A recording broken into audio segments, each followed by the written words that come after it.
What is going on, buddy? Welcome back to another video. Today I have something special for you guys. So, as you guys know, I am a huge PC gamer nerd. Now, just recently I have been getting back into the groove and obsession of, PC parts, PC components, graphics cards, building PCs, and I've watched so many videos on how to make computers and PC build guides and, $800 and $1,000 PC part lists and stuff like that. I've just been obsessed with computers, gaming computers now. So I have done a lot of my research, and I have put together, guys, an epic $800 gaming PC build that you guys can easily get.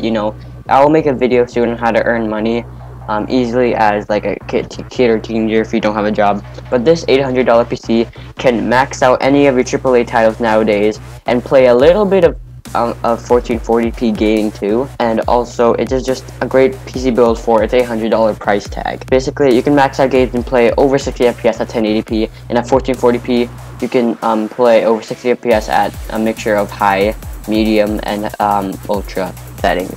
So guys, here's your epic $800 gaming PC build. So starting off, for the CPU, I chose the Intel Core i5-4460. It's a 3.2 GHz quad-core processor.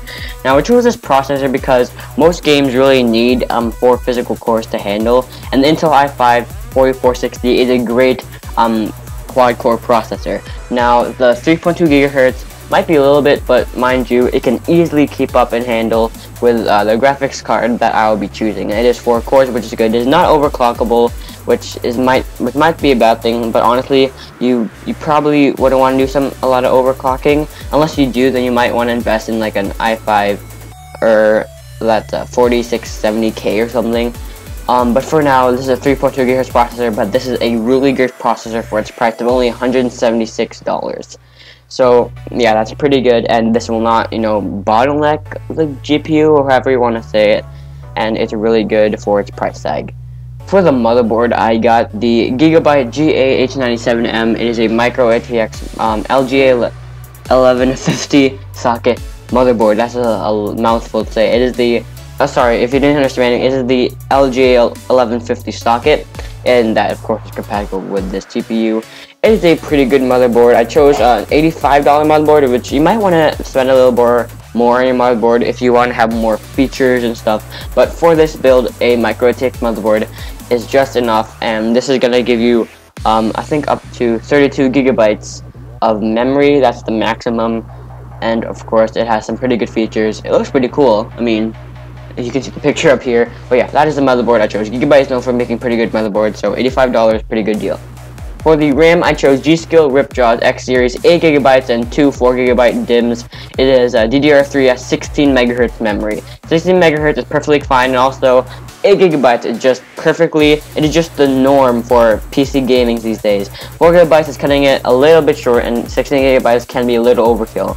Now, if you're going to do a lot of editing and rendering and, video, like YouTube video processing a lot of that, you might want to get 16 GB, so I left that option open for you to upgrade because our motherboard has 4 RAM slots. For the storage, I chose the Western Digital Caviar Blue 1TB 7200 RPM hard drive. So 1TB hard drive is is enough for most of your games, movies, music, whatever you're gonna have on your PC. And the Western Digital Caviar Blue is a amazing deal. It's only $50 for 1TB hard drive, and the Caviar Blue is fast enough for your games, and it's gonna give you pretty good performance. And 1TB is enough if you're because some of these games are getting really a lot bigger file size. So if you want a bigger hard drive, you can get those pretty cheap. You can get like 2TB or 3TB hard drives for about maybe around $80 now. They're getting cheaper. And also, if you want an SSD, you can add that too. SSDs are getting cheaper and cheaper nowadays. I didn't include an SSD in this build just because I wanted to save a bit more on our graphics card. So for the case, I chose the Cooler Master N200 Micro ATX mid-tower case. It looks pretty cool. And it has good airflow, good cable management, and for only $40, it is a good deal. Again, I tried to save as much money as I can. If we'd like to invest in a better case like the NZXT S320 with a window and it's white and black, you can get that, but it's just a little bit more money. and I decided to save as much money as I can just to get a graphics card. For the power supply, I chose the EVGA 600 watt, 600B 600 watt, 80 plus bronze certified power supply.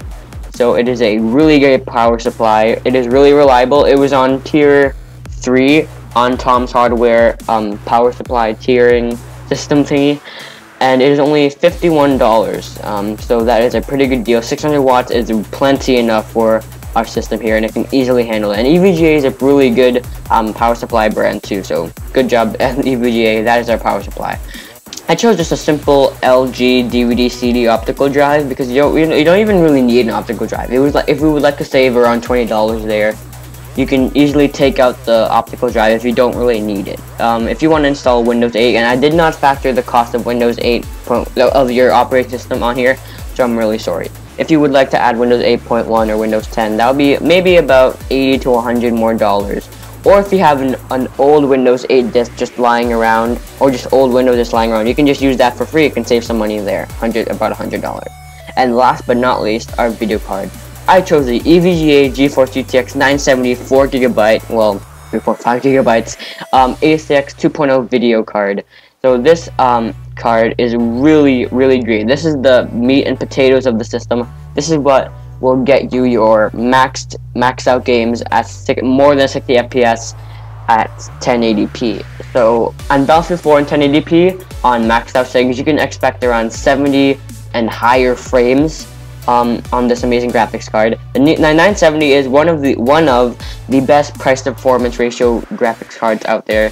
For only about $350 US, you can, or even less. There are cards for going even less now. This one is about $330 only. You can get amazing performance for its price. And if you overclock it, which you can get really dangerously close to the 980s performance, which is just crazy for a $330 card. So that's what I chose. And also, if you do not like the 970, you can choose the R9 390 by Radeon, which is around the same price as the 970, and I think it gives a little bit better performance too. The thing why I did not choose it in this build particularly is because it requires a bit more power and wattage from your power supply, and it's just gonna be a little bit hotter. But if you guys like Radeon, if you're on the red team, then you can choose the R9 390. It is around the same price as the 970. And it is a little bit better performance too. So if you guys want that, I would suggest that too. So if you can choose the GTX 970 video card, any GTX 970 video, or any R9 390. So those are the graphics cards I chose. So this wraps up my $800 PC gaming build. I'm sorry if I was a little bit starty. This is my first PC build I've ever done. If you guys enjoyed it, please give it a thumbs up. And this is a really good gaming PC build, guys. So if this is your first PC, this will give you a lot of future compatibility, maybe 3 or more, 2 or to 4 years of future compatibility, or / future proofing, you guys want to use that term. And this will honestly play your AAA titles like Battlefield 4, Metro Last Light, The Witcher 3, Shadow Mordor, around high to ultra settings, getting around 60 or more frames per second depending on your game. So hope you guys enjoyed this build. If you guys have any questions, leave in the comments below. I have the PcPartPicker link down in the description.